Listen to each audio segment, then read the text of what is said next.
नमस्कार, मी पंजाब डक हवामान अभ्यासक मुक्काम पोस्ट गुगळी धामणगाव तालुका शिल्लोड जिल्हा परभणी। एक शेतकऱ्यासाठी आनंदाची बात मी प्रत्येक वेळेस बघा जानेवारीमध्ये अंदाजात सांगितलं होतं की शेतकऱ्यांना दरवर्षी काय करायचं, पाऊस कधीच कोणाला विचारात जाऊ नका। दरवर्षी 10 जुलै ते 15 जुलैमध्ये पाऊस पडतो, हे कायमच्या लक्षात घ्या। तर योगागण बघा, आता ही 10 तारीख आलेली आहे, या 10 तारखेपासून बघा पाऊस येतो का नाही, म्हणजे 10 जुलै ते 15 जुलैमध्ये देखील राज्यात चांगला पाऊस पडणार आहे, म्हणून ही एक आनंदाची बातमी।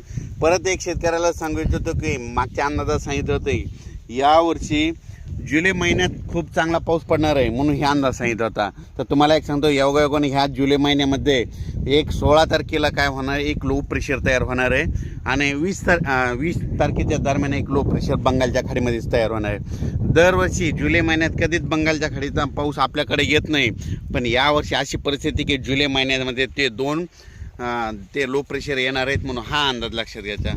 सर्व शेतकऱ्याला सांगू इच्छिते की राज्यामध्ये सांगायचं झालं तर म्हणजे आज 7 तारखेपासून 7, 8, 9, 10 ते जवळपास 12, 13, 14, 15, 16 तारखेपर्यंत